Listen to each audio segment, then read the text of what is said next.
एक सरकार अंते सरकार एक कानूನು ಮಹಾಬೋಧಿ ಆಡಳಿತ ಮಂಡಳಿಯಲ್ಲಿ ಮಹಾಬೋಧಿ ಆಡಳಿತ ಮಂಡಳಿಯಲ್ಲಿ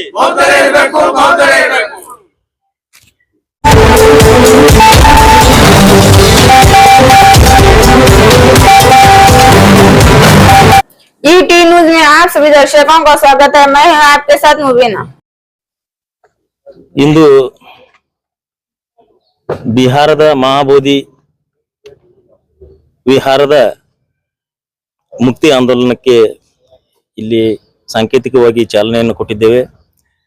ಇಲ್ಲಿ ಬಹಳ ಮುಖ್ಯವಾದ ಕೆಲಸ ಏನಪ್ಪಾ ಅಂತಂದ್ರೆ ಯಾವುದೇ ಧರ್ಮದ ವಿಷಯದಾಗ ಬೇರೆ ಧರ್ಮಗಳು ಅಥವಾ ಬೇರೆ ಧರ್ಮದವರು ಸೇರ್ಪಡೆ ಇರಬಾರದು ಆಡಳಿತ ಮಂಡಳಿಯಲ್ಲಿ. ಅದನ್ನ ಬುದ್ಧ ವಿಹಾರ ಮಹಾಬೋಧಿ ಬುದ್ಧ ವಿಹಾರ ಬಿಹಾರದಲ್ಲಿ 4 ಜನ ಹಿಂದೂಗಳನ್ನ ಅದರಲ್ಲಿ ಸೇರ್ಪಡೆ ಮಾಡಿದ್ದಾರೆ.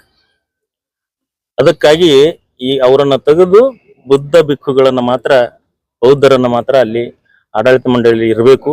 ಕಮಿಟಿ ಕಂಪ್ಲೀಟ್ ಆಗಿ ಅದನ್ನ ಬೌದ್ಧರೇ ವಹಿಸ್ಕೋಬೇಕು ಅಂತೇಳಿ ನಾವು ಸರ್ಕಾರಕ್ಕೆ ಮನವಿ ಮಾಡ್ತಾ ಇದ್ದೇವೆ. ಈಗ ಅಲ್ಲಿ ಬುದ್ಧ ವಿಹಾರದಲ್ಲಿ ನಾನು ಮೊನ್ನೆ ಬುದ್ಧಗಯ ವಿಹಾರಕ್ಕೆ ಹೋದಾಕ ಅಲ್ಲಿ ಅವು ಬುದ್ಧನ ಮೂರ್ತಿಗಳಿಗೆ ಸೀರೆಗಳನ್ನ ಉಡಿಸಿ ಅವು ದೇವಿ ದೇವತೆಗಳನ್ನ ಮಾಡಿಟ್ರ.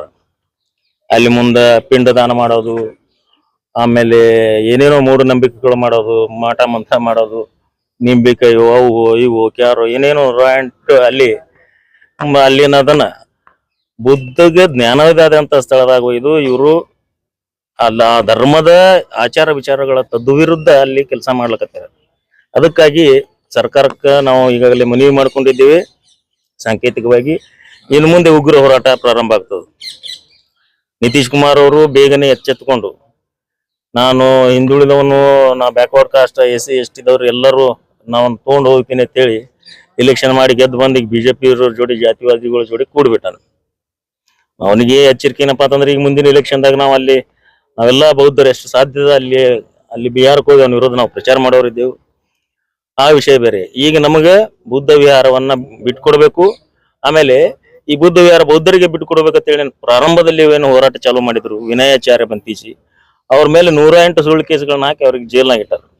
ಅವರನ್ನು ಶೀಘ್ರವಾಗಿ ಬಿಡುಗಡೆಗೊಳಿಸ್ಬೇಕು. ಇದು ನಮ್ಮ ಮೊದಲನೇದ್ದು ಬೇಡಿಕೆ. ಅದಕ್ಕಾಗಿ ಸರ್ಕಾರ ಈ ದೇಶಕ್ಕೆ ಏನು ಮುಂದೆ ಬರುವ ಆಪತ್ತನ್ನ ಇವ್ರಿಗೆ ಗೊತ್ತಾಗ್ತದ ಅವರಿಗೆ. ಅದಕ್ಕೆ ಈ ನಮ್ಮ ಹೋರಾಟ ತೀಕ್ಷ್ಣವಾಗಿ ಉಗ್ರವಾಗಿ ರೂಪ ತಾಳೋಕ್ಕಿಂತ ಮುಂಚೆ ಬಿಹಾರ ಸರ್ಕಾರ ಮತ್ತು ಕೇಂದ್ರ ಸರ್ಕಾರ ಕೂಡಿ ಅದನ್ನ ಸರಿಪಡಿಸಿ ಮತ್ತು ವಿನಾಚಾರ್ಯ ಬಂತೀಜಿ ಅವರನ್ನ ಬಿಡುಗಡೆಗೊಳಿಸ್ಬೇಕಂತೇಳಿ ಬೇಗ ಬಿಡುಗಡೆಗೊಳಿಸ್ಬೇಕಂತೇಳಿ ಸರ್ಕಾರಕ್ಕೆ ನಾವು ಮನವಿ ಮಾಡ್ಕೊತೇವೆ. ಇವತ್ತ ನಾವು ಅಂಬೇಡ್ಕರ್ ವೃತ್ತದಿಂದ ಶಾಂತಿಯಿಂದ ಪ್ರತಿಭಟನೆ ಮಾಡಿಕೊಟ್ಟು ಮಾನ್ಯ ಜಿಲ್ಲಾಧಿಕಾರಿಗಳಿಗೆ ಒಂದು ಮನವಿ ಕೊಟ್ಟು ಅವ್ರ ಮುಖಾಂತರ ರಾಷ್ಟ್ರಪತಿಗಳಿಗೆ ಆ ಮನವಿಯನ್ನ ಕಳಿಸಲಾಗಿದೆ. ಬೇಡಿಕೆ ಈಡೇರಿಲ್ಲ ಅಂದ್ರೆ ಉಗ್ರ ಹೋರಾಟ ಎಲ್ಲ ಪೂರಾ ಆಲ್ ಓವರ್ ಇಂಡಿಯಾದಾಗ ಎಲ್ಲೆಲ್ಲಿ ಹೋರಾಟ ಇರ್ತಾವ ಅಲ್ಲಿ ನಾವು ಹೋಗವನೇ.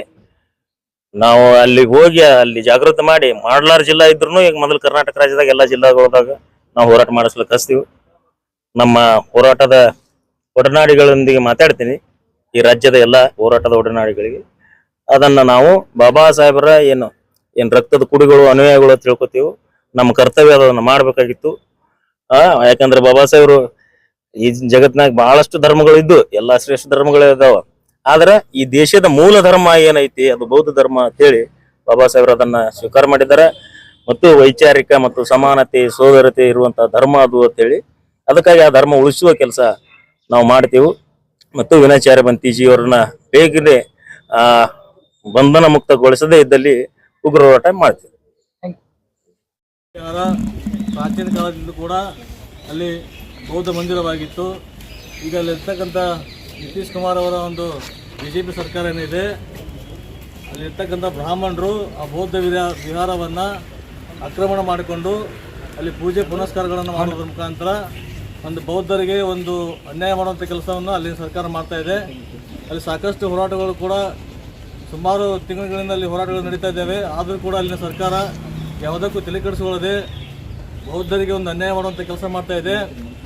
ಈಗ ನಾವು ಬಿಜಾಪುರ ರಿಪಬ್ಲಿಕನ್ ಪಾರ್ಟಿ ಇಂಡಿಯಾ ವತಿಯಿಂದ ಆಯುಷ್ಮಾನ್ ಜಿತೇಂದ್ರ ಕಾಂಬ್ಳೆ ಅವರ ಒಂದು ನೇತೃತ್ವದಲ್ಲಿ ಇವತ್ತು ನಾವು ಬಿಹಾರದಲ್ಲಿರ್ತಕ್ಕಂಥ ಬೌದ್ಧ ವಿಹಾರ ಅದು ಬೌದ್ಧರಿಗೆ ಬಿಟ್ಟು ಕೊಡಬೇಕು ಅನ್ನೋ ಒಂದು ದೃಷ್ಟಿಯಲ್ಲಿ ಇಟ್ಕೊಂಡು ಇವತ್ತು ನಾವು ಒಂದು ಹೋರಾಟವನ್ನು ಮಾಡ್ತಾ ಇದ್ದೀವಿ. ಅಲ್ಲಿ ಇರ್ತಕ್ಕಂಥ BJP ಸರ್ಕಾರ ಕೂಡಲೇ ನಮ್ಮ ಮನವಿಗೆ ಎಚ್ಚೆತ್ತು ಮತ್ತು ಈ ದೇಶಾದ್ಯಂತ ಇವತ್ತು ಬೌದ್ಧ ವಿಹಾರ ಸಲುವಾಗಿ ಒಂದು ಹೋರಾಟಗಳು ನಡೀತಾ ಇವೆ. ಎಲ್ಲರ ಹೋರಾಟಗಳನ್ನು ಮುಂದಿಟ್ಕೊಂಡು ಬಿಹಾರ ಸರ್ಕಾರ ಅದು ಮೊದಲಿನ ಥರನೇ ಆ ಒಂದು ಬೌದ್ಧ ವಿಹಾರವನ್ನು ಬೌದ್ಧರಿಗೆ ಬಿಟ್ಟು ಕೊಡಬೇಕು ಅಂತ ಅಲ್ಲಿ ಕೇಳ್ಕೊತಾ ಇದ್ದೇನೆ.